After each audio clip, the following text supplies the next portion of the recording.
n'abakinnyi ba Panthère Noire ko yabuze wanagira gukoresha kunagira umunyezamu agasanga umunyezamu yafashwe bashaka kadubira kabona yamusatiriye umupira na mugenzi uriya François Kizimana ariko François aranyereye yitura hasi aho kwa Shaban Maneno nawe wakwa na uriya mugenzi wa Panthère Noire bigeze kwa Severin wa Panthère Noire Severin ateye umupira muremure ugeze hariya kwa ndiko uriya Boni ahita awusigarura umupira ugeze hagati kwa Sharaf Kadubira ariko umupira ufatwa na Hakizimana ni uteye shot rero imbere ariko kwa Said Rusaya ariko na umupira umubana muremure ufatwa n'umunyezamu Kamana Alexis ateye shot rero imbere rirenze rigeze ku murongo wa gatanu ariko umupira uhise urenga nta mukinnyi wundi ukozeho nuwo kunagwa n'abakinnyi ba Panthère Noire. Joel Hakizimana Rakoze Gaspar Gwakanaro ni kuri Stade National Amahoro i Remera habera umupira ikipe ya Kiyovu ikipe ya Panthère bakina hano igice cya kabiri ibitego biracyari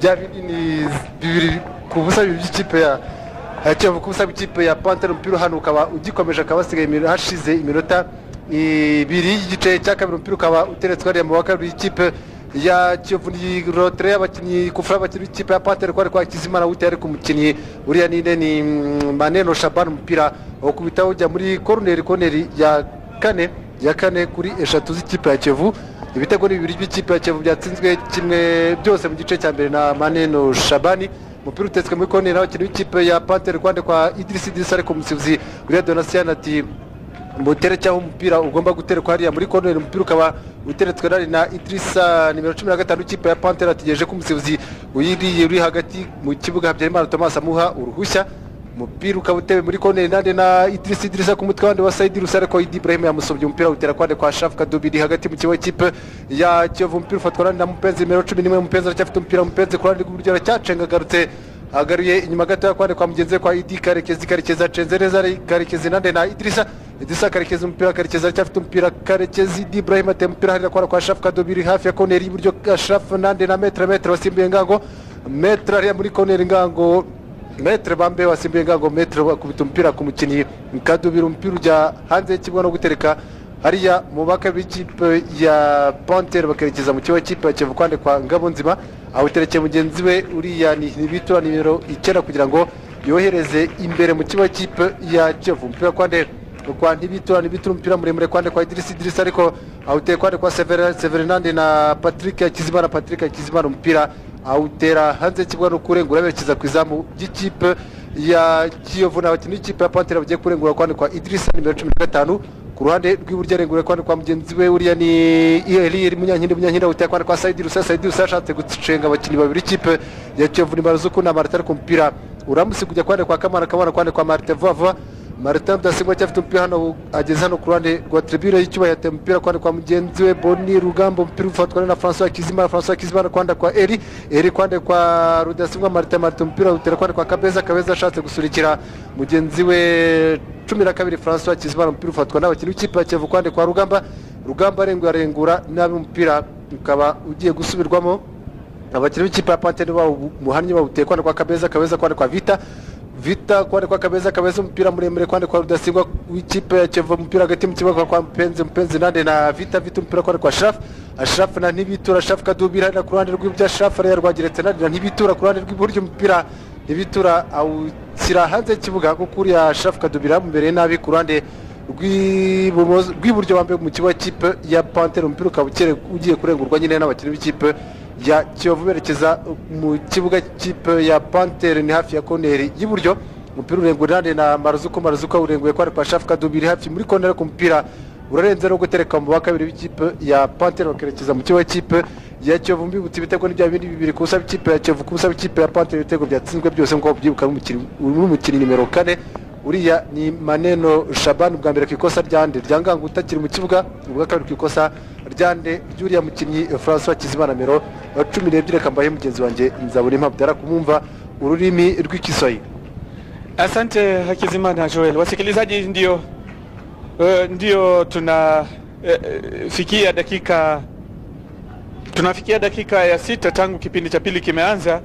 Ni yale mabao yaliyopatikana mnamo kipindi cha mwanzo ambayo yamefungwa na Shabani Maneno mabao ambayo ilipatikana mnamo dakika ya 12 na dakika ya 32, na mpira ni goal kick kutoka lango analolinda Kamana Alexi.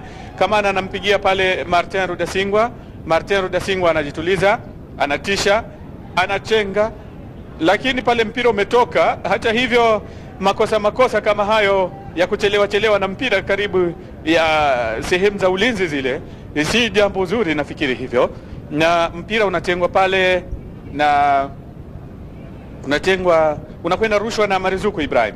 Marizuku, kwa mpira umetoka ni wa kurushwa tena, unakwenda rushwa na Marizuku Ibrahim kwa Karikezidi Ibrahim, lakini mpira umetoka tena nje, umetolewa nje safari hii na Hassan Munyakazi. Marizuku Ibrahim ndio anakuja anarusha kule aliyopo, naona mpira unakwenda peke yake na umetoka, ni wa kurushwa, unakwenda rushwa na Nibitura wa timu ya Panthère Noire. Anamrushia Hassan Munyakazi kwenye kifua pala, anateremsha chini, anarudisha kwa Metre, anatuliza, anapeleka kule kwa François Hakizimana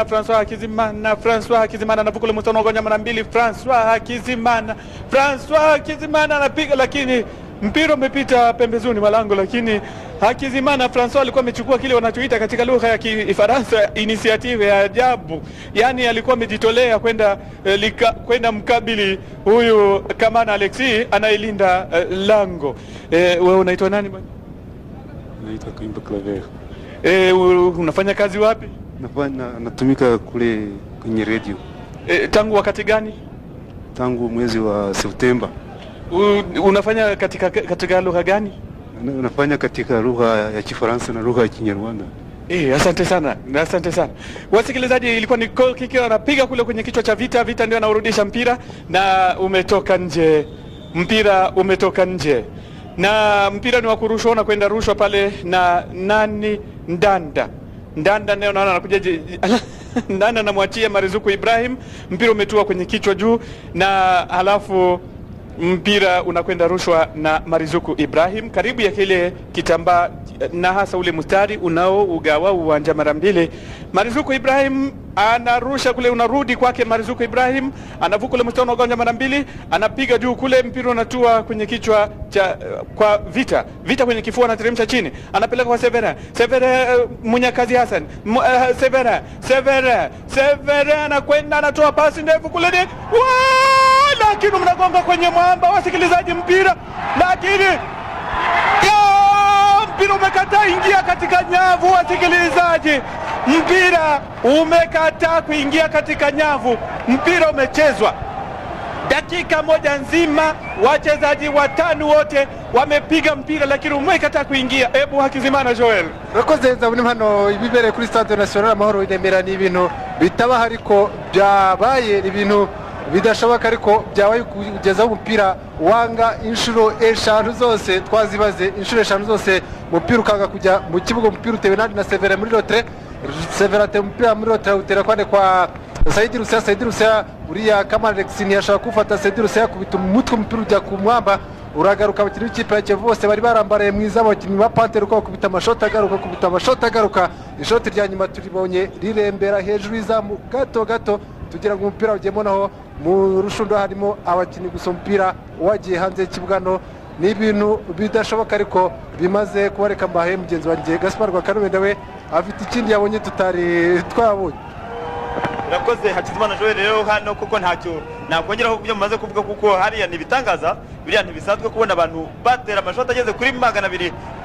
Amashoti yose ntabwo yarageze kuri 200, ariko ni nk'amashoti 8 cyangwa 6 yose batemwe izamu, batangiriwe n'uriya Saidi Rusia watangiye agakubita ishoti rikakubita ku mwamba wo hejuru. Igitego cyari cyabazwe n'abantu benshi, ariko umupira ukagaruka, abakinnyi ba Panthère bakajya bongeramo, ariko umupira ukagaruka kugeza aho urengeye nyine hejuru izamu. Umupira urengeye muri corner wo guterwa na Panthère Noire, ugiye guterwa na Eri Munyankindi n'ugiye gutera, bahaye ikarita y'umuhondo uriya Severa bamuhaye ikarita y'umuhondo kubera amakosa akoze, yashobora kuba avuganye n'umusifuzi. Reba mbese ndabona noneho Kamana Alexi arigaragura mu izamu, sinzi icyabaye. Kamana Alexi arigaragura mu izamu, sinzi icyabaye, sinzi icyabaye, kuko ndabona ndabona umusifuzi nawe ntabwo abisobanukiyemo kuko agiye kubona umuntu ari mu kwigaragura hasi igihe yatangaga ikarita y'umuhondo. Sinzi uko byagenze, mbese Kamana Alex arahagurutse akomeje asubiye mu izamu, ariko wabonaga ukuntu yigaraguraga hasi wagira ngo arahwereye. Ni umupira ugiye guterwa muri corner, nyine umupira wakomeje, umupira utewe na Munyankinderi ateye corner nziza, ariko Ndanda ahita awugarura ku mutwe. Umupira hano ugarutse hafi ya tribune y'Icyubahiro, umupira ugarurwa ntibitura asubiza kwa Eri Munyankindi rotire nziza hariya kwa, ariko ugarurwa n'uriya Patrick wa Kiyovu niwe ugaruye umupira ugeze kwa François Hakizimana, ariko arawihorera urarenga no kunagwa n'abakinnyi ba Panthère Noire bagiye kunaga. Umupira nagiye kwa Said Rusaya hepfo muri corner hariya ku ruhande rw'ibumoso, ariko Marizuku arawurenza.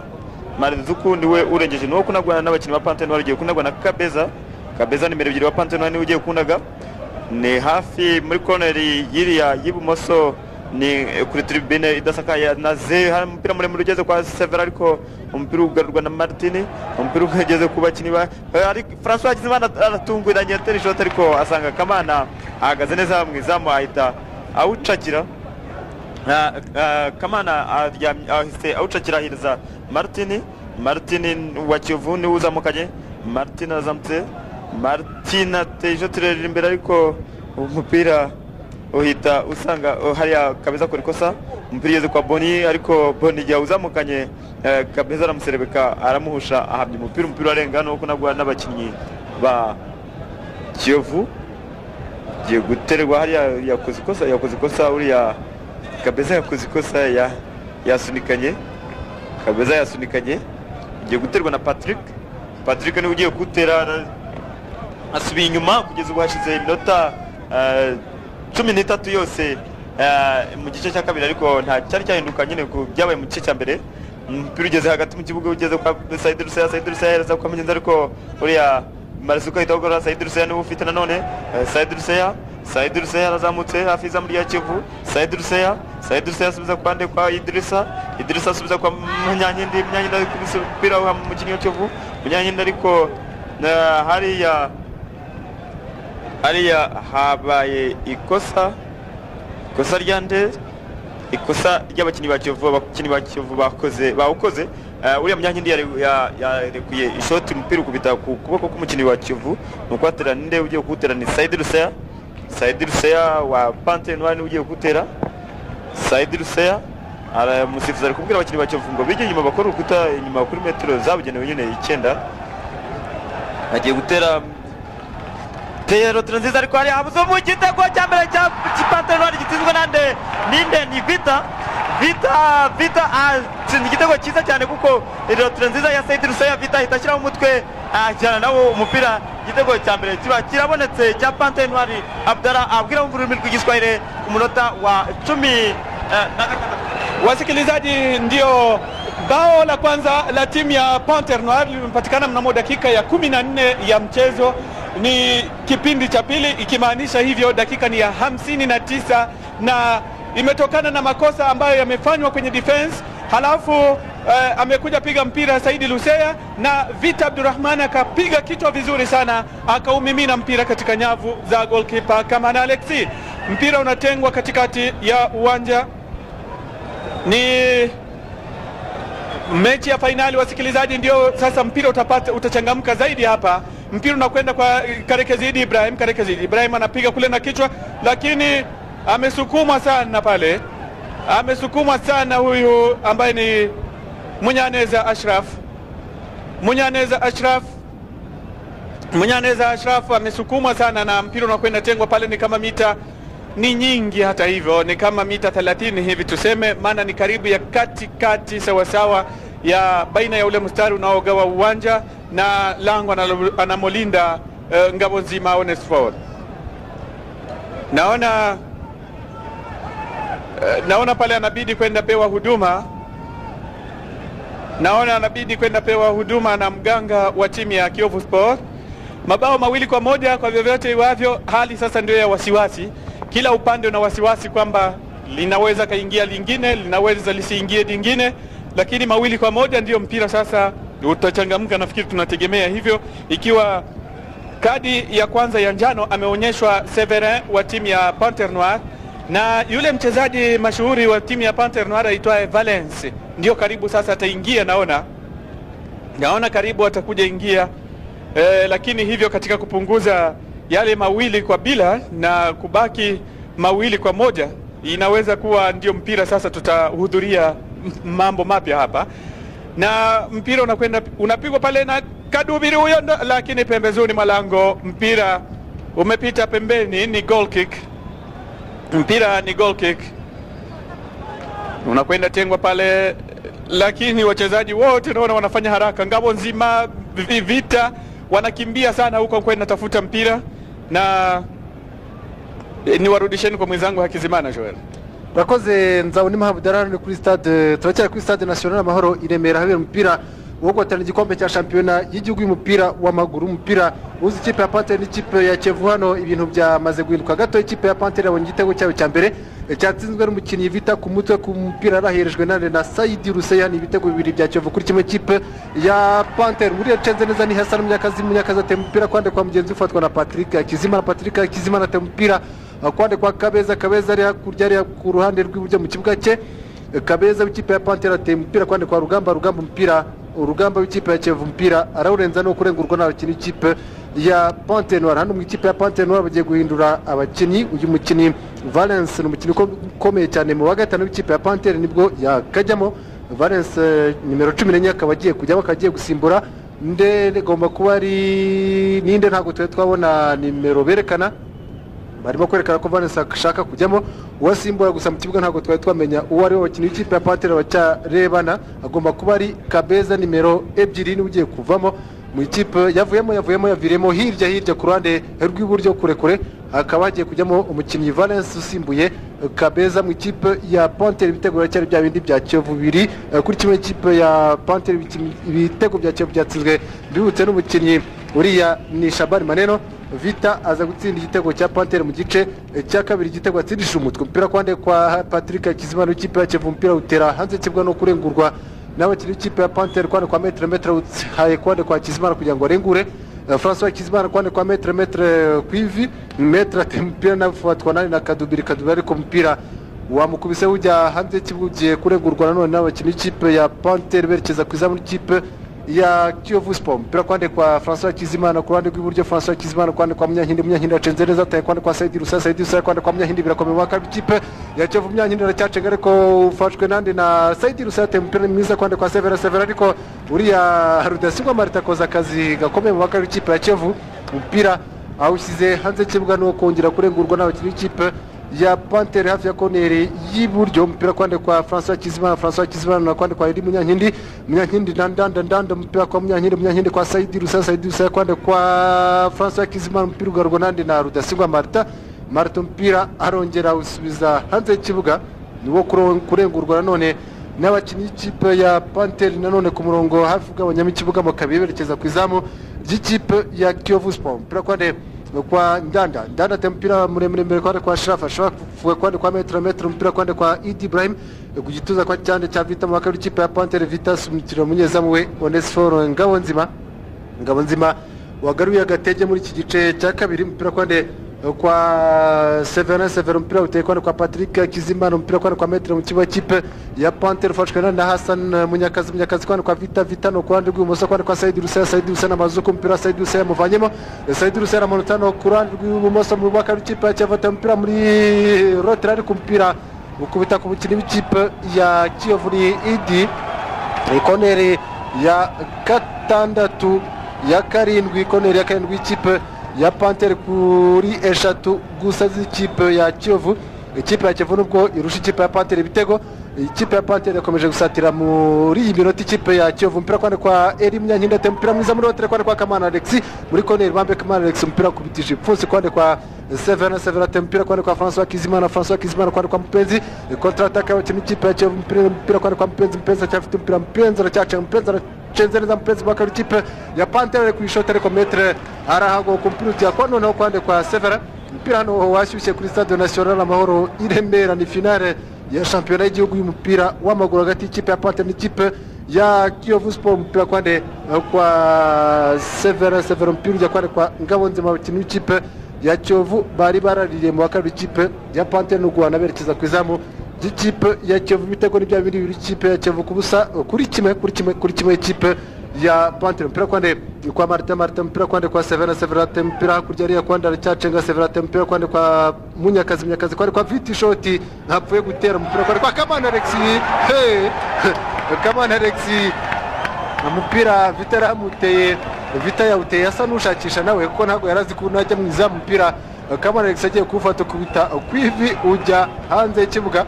Iyo utajya hanze y'ikibuga ho ari mu izamu, uriya mupira nubwo wari woroshye bwose. Umupira uteretswe muri koneri ya munani, umupira kwande kwa Eri, koneri nziza kwande kwa Kamana Alexis, umupira kwande kwa Kamana kubitisha ipfusi ujya kwande kwa Mupenzi na Vita asunika Mupenzi.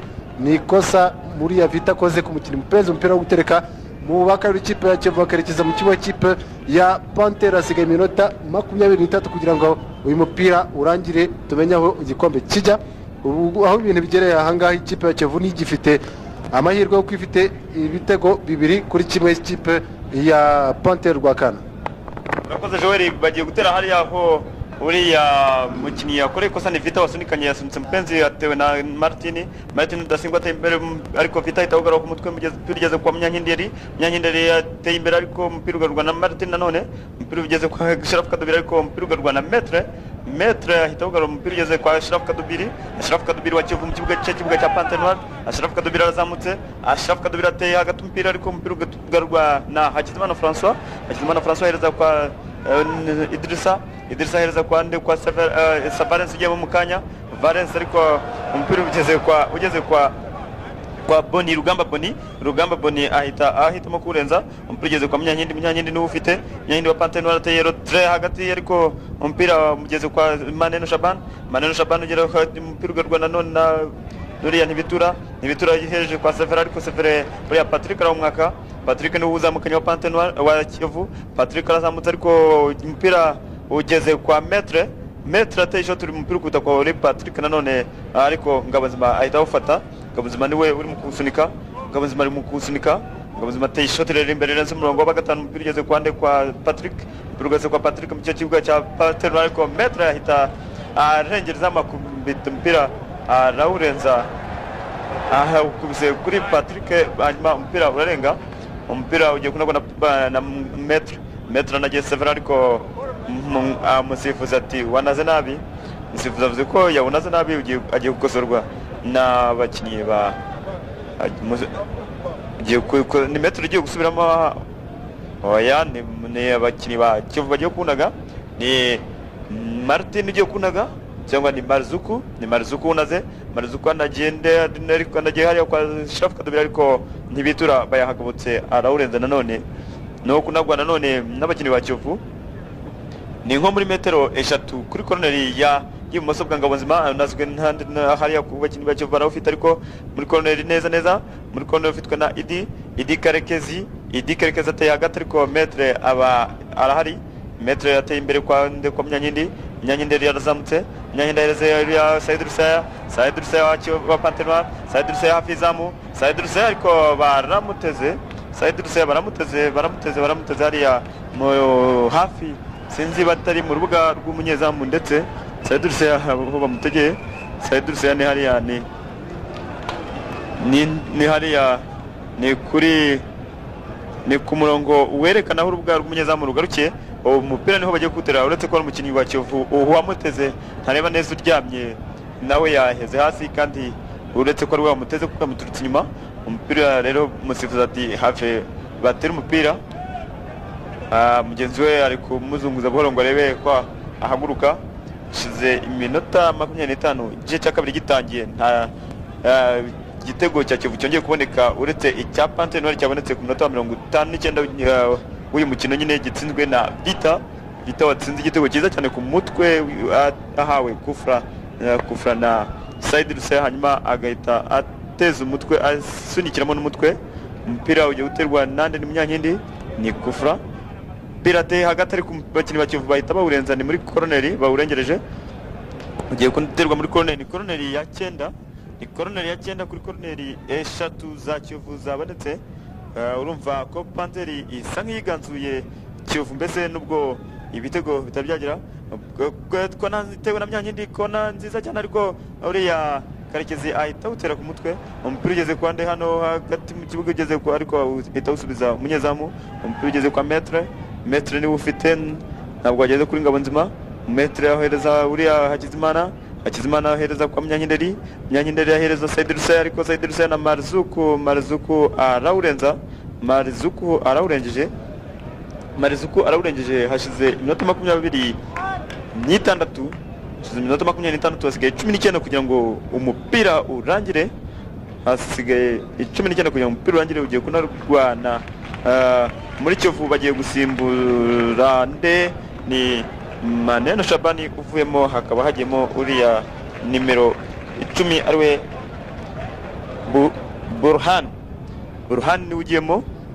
Barabanje kuramukanya mbere yuko ajya mu kibuga. Burhan agiyemo asimbuye Shabani Maneno avuyemo nyuma y'ibitego bibiri yatsinze. Avuyemo yakoze igikorwa kigaragara, none arekeye umwanya Burhan ngo nawe yajyemo agerageza gukora ibitangaza bye. Umupira utewe nande hariya mu bakinnyi mu kabiri wa Kiyovu, umupira ugarurwa na Vita ku mutwe, ahita uhereza mugenzi we hariya Hakizimana, ariko abakinnyi ba Kiyovu bahita bagora. Ugeze kwa Karekezi Idi, umupira ugera kwa Metre atera ishoti riri imbere rigaruwe na bakinnyi ba Kiyovu. Umupira ugeze kwa hariya Hasani, ariko abakinnyi ba Panthère Noire bakoze ikosa no guterwa n'abakinnyi ba Kiyovu berekeza mu kibuga cya Panthère Noire. Abdallah. Asante Gaspar Ruakana. Wasikilizaji, dakika ndio zinasonga mbele, hivyo dakika zimetimu 28 kipindi cha pili, ikimaanisha hivyo dakika ni ya 73. Bado dakika 17 mpira utamalizika. Ukimalizika hivi timu ya Kiyovu Sport itanyakua kombe. Kadi ya njano kwa Patrick Hakizimana amecheza na mpira kidogo, amekawia na mpira, basi anaonyeshwa kadi ya njano. Kadi zinakuwa 2 hivyo za njano katika mchezo huu. Hata hivyo nafikiri ni vizuri sababu mechi ya fainali kuona kadi 2 tu hivyo, nafikiri si jambo rahisi hata kidogo, si jambo la kawaida. Naweza kusema kwa nini si jambo la kawaida? Mpira umetoka Ashraf Kadubiri. Mpira unakwenda rushwa na huyo ambaye ni Vitura kwa Elimu Nyankindi anachenga, lakini mpira umetoka, ni wa kurushwa, unakwenda rushwa na ni Vitura wa timu ya Panthère Noire. Ni Vitura yuko anaanguka pale, anamwachia Vita Abdurrahman ndiye anarusha, anamrushia Elimu Nyankindi, lakini pale umepigwa kule na mpira umetoka tena nje, ni wa kurushwa, unakwenda rushwa na Metre wa timu ya Panthère Noire anakwenda rusha. Dakika ni ya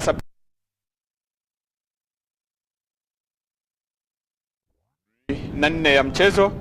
Anarusha Metre anarusha kule, lakini Ndanda ndio anaurudisha, unapiga juu, umetoka nje mpira ni wa kurushwa tena, unakwenda rushwa na Metre anamwachia Vita Abdurrahman anakwenda rusha kabumbu, anarusha kwa Elimu Nyankindi Idrisa, mpira unakwenda kwa Martin Rudasingwa, anaipiga shuti kule, mpira unapigwa na Ndanda, lakini mpira umetoka nje. Mpira umekuwa puta, yani kila upande una mashaka. Ndanda anaupiga tena kule, lakini unaelekea kwa kona. Naona Rudasingwa Martin ameutoa ili usije ukawa kona nyingine, maana kona zimeshakuwa 9 za timu ya Panthère Noire. Panthère Noire imeshambulia kipindi cha pili kiasi watu hawakutegemea. Elimu Nyankindi ndio anakuja rusha, anamrushia kule Severin anapiga mpira unakwenda kwa Idrissa, lakini mpenzi kauwahi na kupiga kule mbele, mpira kwa Metre kwenye kichwa, Metre na ugonga tena, mpira unakuja kwa huyu ambaye ni Ntibitura, mpira kwa Ashraf Munyaneza hakutoa pasi nzuri, na mpira unakwenda kule kwa Idi Karekezi Idi Ibrahim anapiga kule mbele aliyopo mpenzi, lakini mwingi mpira, naona mpira ameutoa Metre ameutoa. Kwa kweli tangu Metre ameingia uwanjani mambo yamebadilika sana. Upande wa defense ya timu ya Panthère Noire imekuwa well organized, niseme hivyo kama wanavyosema, yani imejidhatiti sawa. Mpira Metre ndio anapiga kule, mpira unatoka nje. Hata hivyo, na tunangoja kuona mwisho wa kabumbu hii, zikiwa zimesalia dakika 14. Nikurudisheni kwa mwenzangu Hakizimana Joel. Rakoze nzabuni mano dushigaje iminota 14 kugira ngo igice cya kabiri cy'umupira uzikipe ya Kiyovu n'ikipe ya Panthère kirangiye, bitabira cyari bya bindi bibiri ikipe ya Kiyovu kuri kimwe kipe ya Panthère. Ikipe ya Panthère muri iyi minota ikaba yisubiyeho kuvaho nk'uko mugenzi wanjye nzabuni mpa Abdera amaze kubivuga. Uriya mukinnyi Metre kuvaho yinjiye mu wa kabiri b'ikipe yasimbuye ngago ikipe ya Panthère imeze neza, ihagaze neza cyane mu ba kabiri. Umupira ukaba ufashwe na Ngabonzima te mpira imbere kwa Severe ku mutwe, umupira kwandi usubiye kwa Idrissa hagati mu kibuga. Idrissa w'ikipe ya Panthère ate umupira muremure mu kibuga cy'ikipe ya Kiyovu, kandi kwa Ndanda w'ikipe ya Kiyovu tera kwandi kwa Sara Munyakazi kapiteni w'ikipe ya Panthère, umupira kwandi kwa mpenzi hakora ikosa kwa kuri Hassan Munyakazi, umupira no guterekwa hafi hagati mu kibuga ku murongo ugabanya mu kibuga mo kabiri, bakerekeza mu kibuga cy'ikipe ya Kiyovu Sport. Umupira ukaba ugiye guterwa n'abakinnyi b'ikipe ya Panthère kwandi kwa Vita nimero 7 bagenzi be bamanutse, ndabona Valence na Severin ndetse na Saidi Ruseya na Hassan Munyakazi. Makabiri ikipe ya Panthère tutibagiwe na Idrissa na iri mpira kwande kwa Vita mpira ugarwa nande na Idi mpira kwande kwa Metre usubizayo, ukaba ufashwe nande ku mutwe w'umukinnyi w'ikipe ya Kiyovu kozi kosa ari mpira kwande kwa Saidi Ruseya na Mazuku mpira utera kwande kwa Valence ate mpira muri Rotrembi umupira ujya hanze y'kibuga no gutereka hariya mu bakabiri ikipe ya Kiyovu bakerekeza mu kibuga cy'ikipe ya Panthère. Iminota iragenda yigira imbere, hasigaye iminota gusa 13 kugira ngo umupira urangire. Umupira uhuza ikipe ya Kiyovu n'ikipe ya Panthère hano kuri Stade National Amahoro i Remera, umupira wa final kuvuga wo guhatanira igikombe cya shampiyona y'igihugu y'umupira w'amaguru. nkaba nababwira ko muri urwo rwego rwa shampiyona ikipe ya Zebra ariyo izakomeza gukina mu cyiciro cya mbere. Ikipe ya Etoile de l'Est ikaba ejo yaramanutse mu cyiciro cya kabiri, kuko ejo aya makipe yombi yakina umupira wa kamarampaka kuri Stade Regional ya Kigali Nyamirambo. Ikipe ya Zebra itsinda ikipe ya Etoile de l'Est igitego kimwe ku busa. Umupira kwande kwa François Kizimana wa kabiri ikipe ya Panthère. François Kizimana anafite ingorane hariya zikomeye. François Kizimana na mupenzi François Kizimana w'ikipe ya Panthère na mupenzi w'ikipe ya Kiyovu hariya.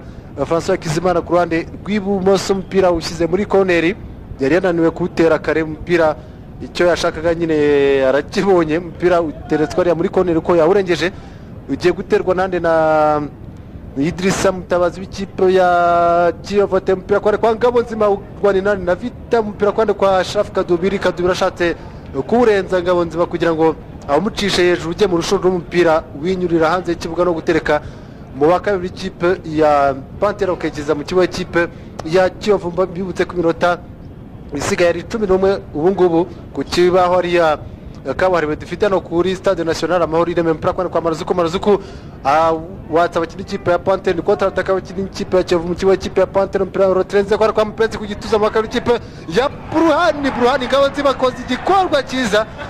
Ngabonzima hariya avanye mu gitego cyari cyabazwe ko umukinnyi mupenzi arabaze kugishyira ku gituza, arimo kurwanira na Ngabonzima. Uriya Burhani wasimbuye Shabani Maneno arahagoboka arahatunguka, umupira yashatse kuwushyira mu rushundura ziko nawe byarangiye, ariko Ngabonzima ati ntibishoboka. Ngabonzima umupira awuvanamo. Hano abantu bari bazi ko igitego cya gatatu cyari cyabonetse, ariko Ngabonzima akomeje hano kuba ibamba. Umupira uteretswe muri corner n'abakinnyi b'ikipe ya Kiyovu kwande kwa Issa Mutabazi corner kwande nziza kwande kwa Ngabonzima arongera goboka izamu. Umupira ugiye kwande kwa Eri Munyankindi ariko Ngabonzima hari umuntu umukoze mu mutwe, ndabona yifashe mu mutwe. Umupira kwande kwa Idi mu kibuga cy'ikipe ya Panthère. Umupira kwande kwa Mpenzi, Ngabonzima aracyafashe mu mutwe ntabwo areba neza. Umupira kwande kwa Mpenzi hano ku ruhande rw'ibumoso, Mpenzi na Metre Mpenzi umupira kwande kwa Burhani, ariko umupira ukaba wakoze hanze gatoya, ukaba ugiye guterekwa wa kabiri n'abakinnyi b'ikipe ya Panthère berekeza mu kibuga cy'ikipe ya Kiyovu. Gaspard Rwakana. urakoze Nzabonimpa. Umupira ugiye guterwa rero hariya ni hariya sinzi ni ikosa ryahakorewe ni muri ni kufra ni ku ruhande rwa koroneri hano y'iburyo bwa Kiyovu kuri tribune y'icyubahiro. Ugiye guterwa nande ni Mutabazi, ariko nyine Ngabonzima arakifashe umutwe nk'uko Joel yabivuga mu kanya. Umupira muri corner nza, ariko Ngabonzima ahita ukuramo n'igipfunsi umupira uriya Ndanda ashatse kugora mu izamu awurenza hejuru yamurura inyoni zidahari. Umupira urarenze no guterwa mu kabiri n'abakinnyi ba Panthère Noire. Umupira uzitaruwe na Ngabonzima ni ugiye kuwuterekera mugenzi we hariya, ni ugiye kuwuterekera mugenzi we Maître ntabwo ari Maître kuko Ngabonzima arashaka umusifuzi ati sinzi hano Kivu igiye gusimbuza undi mukinnyi, nindi igiye kuvamo ni Mupenzi avuyemo, hagiyemo uriya nimero 8 ni Kamanzi. Kamanzi ni ujyemo, Kamanzi agiyemo, havuyemo Mupenzi. Kamanzi agiyemo wa Kiyovu, havuyemo Mupenzi. Siga iminota 9 kugira ngo igice cya kabiri nacyo kirangire. Umupira uburengeye, ibitego biracyari bibiri bya Kiyovu kuri kimwe cya Panthère Noire. Umupira ugeze hariya mu gice cya Panthère Noire ufitwe na Kadubira Ashraf arazamutse hafi muri corner. Kadubira Ashraf arazamutse, ariko Maître ahita awurenza. Ahisa awurenza mbese hano mugenzi wanjye Abdana Joel bati experience ya Maître iri gukora bikagaragara, kandi koko nibyo, kuko Maître aho yagiriyemo nyine byahindutse. Urabona Ngabonzima nta ngorane akihura nazo nk'izakare bagiye bamutinaga ibitego bibiri. Umupira ugiye kunagwa ninde ugiye kunagwa banazi abakinnyi bacyo baranaze hafi, ariko umupira yugarurwa na Burana ku gituza asubiza mu mugenzi w'umunage, ariko bateye mu izamu. Ngabonzima abari maso arafata. Ngabonzima ishotere rigeze kwa Said Rusa, ariko umupira ugarurwa na Marzuku. Umupira ugera ku kwande kwa Mutabazi, ariko umupira ugeze kwa Hassan kapiteni wa Panthère Noire. Hassan afite aheza kwa Idrissa, ariko Idrissa asubiza inyuma asubiza Ngabonzima, ariko ntiyamwoherezaho neza. Ngabonzima agombye kwirukanka ngo utarengera muri koroneri. Ngabonzima ateye ishotere rirenze umurongo wa 5, ariko hariya barasunikana. Ninde usunitse? ni Ndanda asunitse Munyankindi Eri. Ndanda asunitse Munyankindi Eri. Hasigaye iminota 8 gusa kugira ngo igice cya nyuma cya kabiri nacyo kirangire, bityo ntihatagira igihinduka uko bimeze ubu ngubu. Kiyovu ifite ibitego bibiri, Panthère Noire ifite kimwe, ubwo igitego kiraba gitashye kwa Kiyovu. Umupira ugeze hagati mu kibuga ufitwe na Hassan Munyakazi. Hakizimana ariko ateye rotre, habura umukino wa Kiyovu ahita ugarava. Umupira ugeze kwa Vita wa Panthère Noire watsinze igitego. Vita ateye kwa Nde, ariko Vita arawurengeje, yashaka guhereza mugenzi we Munyankindi, ariko umupira urarenga. Umupira warenze no gunagwa n'abakinnyi ba Kiyovu, habuze unaga. Urabona Kiyovu mbese bari mu gutinda. Ndabona ninde ni Marzuku niwe ushaka kujya kunaga, ariko ukabona aragenda ugira ngo yenda yomboka. Umupira ndabona zira Burhan, ariko umupira ugeze kwa Nde, kuriya muhungu ujye mu kanya ninde ni Kamanzi, ariko umupira ahereza Burhan. Nanone Burhan niwe ufite. Burhan ateye rotre nziza, ariko Maître bibamba ahita wagarika neza. Maître mbese urabona afite icyo mu gifaransa bita karume, mbese ubwitonzi mu mupira, ukabona mbese arawitondesha atapfa guhubuka. Umupira utewe na Kamanzi wa Kiyovu ugiyemo mu kanya, ariko Maître aba ari ufata. Maître niwe ufite. Maître ahereje mugenzi we hariya. Maître Severin arazamutse. Severin ahereje mugenzi we hariya nimero 14 Valence wagiyemo mu mwanya, ariko umupira ufatwa n'abakinnyi ba Kiyovu ufitwe na Marzuku arazamutse. Marzuku ahereza Ashraf, ariko yahereje umupira warenze uriya Marzuku. Umupira wamurenganye ahereza uriya Ashraf, umupira warenze. Umupira nagiye uriya nagiye umunyezamu we Ngabonzima ateye ishotere rirenze umurongo wa 5. Umupira agiye hano kwa Severin, ariko urugera kwa Hassan, ariko ateye rotre kwa Idrissa. Umupira ufatwa na Patrick arazamutse ageze ku murongo wa 5, ahereza Kamanzi ujya mu mwanya. Kamanzi arawushoreye na Vita, ariko umupira ugera kwa Mutabazi ahereza kwa Ashraf, ni Karekezi Idi, ariko umupira ugeze ahereze Kadubiri ashyiraho umutwe awurenza izamu, mbese ntabwo aboneje mu izamu. Kadubiri arashyizeho umutwe ariko awurenza izamu rya Ngabonzima. Ugiye guterwa mu bakabiri, ugiye guterwa na Ntibitura, ugiye guterwa na Ntibitura n'usubiye inyuma ngo utere, hasigaye iminota 5 gusa kugira ngo igice cya kabiri ari nacyo cya nyuma kirangire.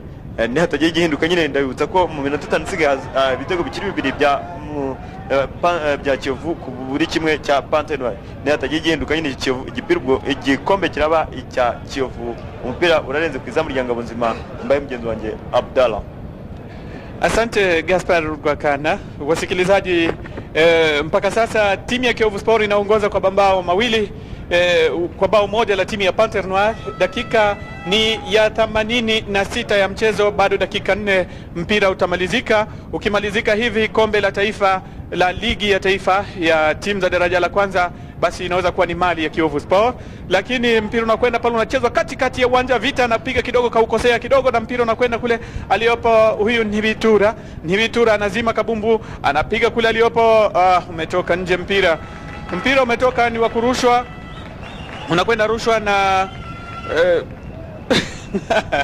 wachezaji wa timu ya Kiyovu Sport wanakuwa wanaachiana mpira. Yani Marizuku Ibrahim ba militanta mw'ishuti mwumva radio Rwanda.